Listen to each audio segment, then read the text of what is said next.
नमस्कार, मैं विशाल। एक बार फिर से आप सबका स्वागत है। अजान हनुमान चालीसा, इसके बीच जो असली विवाद है वो लाउड स्पीकर का है, जिसको लेकर राज ठाकरे ने मोर्चा खोल रखा है। तो महाराष्ट्र में जो रिसेंट डेवलपमेंट हुआ, राणा दंपति को देशद्रोह के केस में गिरफ्तार कर लिया गया, लेकिन ये मामला यही नहीं रुका। जाहिर सी बात है कि ऐसे मामलों के ऊपर चुप्पी रहेगी तो ऐसी घटनाओं में वृद्धि होगी, जैसा कि हुआ भी। अब मलकू नाइक, जो कि रेलवे में सब इंस्पेक्टर है, अजान के समय वो अपने घर में स्पीकर पे गाना बजा रहे थे। इसकी वजह से मजहबी लोगों को समस्या हुई और उनके खिलाफ मामला दर्ज कर लिया गया। ये अमृतसाई सोसाइटी औरंगाबाद का मामला है। तो मतलब आप अजान के समय महाराष्ट्र में अपने घर में गाना भी नहीं चला सकते। ये पाकिस्तान अफगानिस्तान का न्यूज नहीं है, भारत के ही महाराष्ट्र का न्यूज है। अब उद्धव ठाकरे भी खुद को गद्दाधारी बता रहे हैं और इन लोगों को घंटाधारी बता रहे हैं, और वो जानते हैं कि ऐसे लोगों से कैसे निपटा जाना चाहिए। तो आज ऑल पार्टी मीटिंग हुई, जिसका बीजेपी ने बॉयकॉट किया। राज ठाकरे की पार्टी अपने पुराने स्टैंड पर कायम है कि हमने 3 तारीख का समय दिया हुआ, अगर लाउड स्पीकर नहीं हटाए जाते तो हम भी लाउड स्पीकर पे हनुमान चालीसा का पाठ करेंगे। वहीं महाराष्ट्र के गृह मंत्री दिलीप पाटिल कह रहे हैं कि ये राज्य सरकार का मामला है ही नहीं कि कहां लाउड स्पीकर लगवाना है, कहां हटवाना है। केंद्र सरकार इसके लिए यूनिफॉर्म कानून बनाए।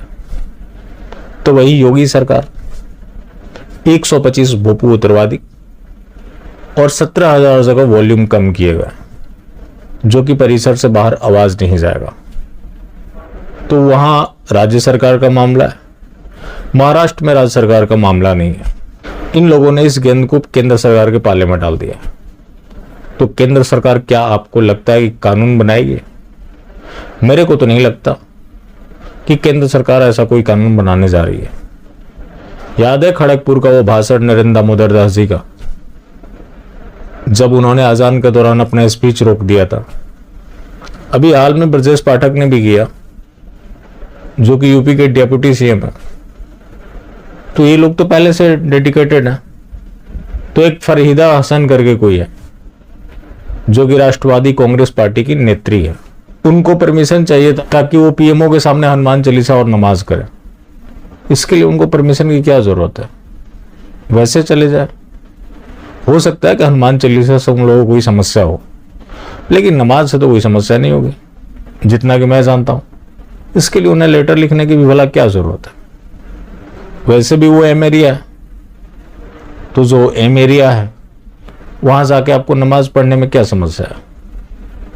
लेकिन मास्टर स्ट्रोकवादी उनके पीछे पड़ गए कि पहले वो किसी मस्जिद में जाकर नमाज पढ़ें, जो कि ठीक बात है।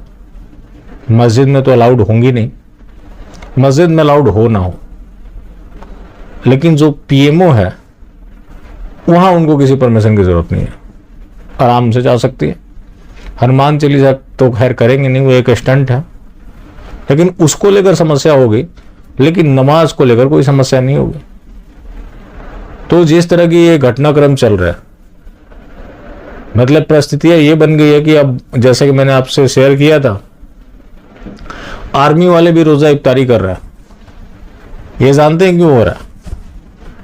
Recruitment major general Subhash Saran Darul Uloom Deoband गए थे, जिस घटना का मैंने पहले आपसे जिक्र किया था। अगर उस समय लोगों ने पुरजोर विरोध किया होता तो आज ये घटना नहीं होती। उस समय उनके जाने के पीछे तर्क क्या था कि सेना में मौलवियों की वैकेंसी होती है, और दुर्भाग्य है कि आज तक कोई आवेदन नहीं आया।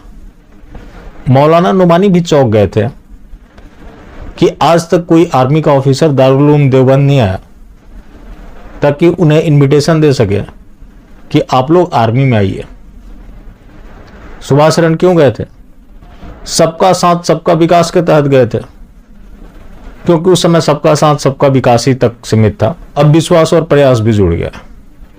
उससे पहले इंद्रेश कुमार गए थे। तो एक ऐसी मिली भगत चल रही है कि पहले इंद्रेश कुमार जाते हैं, फिर सेना के रिक्रूटमेंट जनरल जाते हैं, सबका साथ सबका विकास का नाम देते हैं।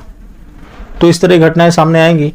इसलिए मैं हमेशा बोलता हूं कि जो गलत है उसका विरोध होना चाहिए, वरना उसकी पुनरावृत्ति होगी और जोरदार तरीके से होगी, जैसा कि हो रहा है।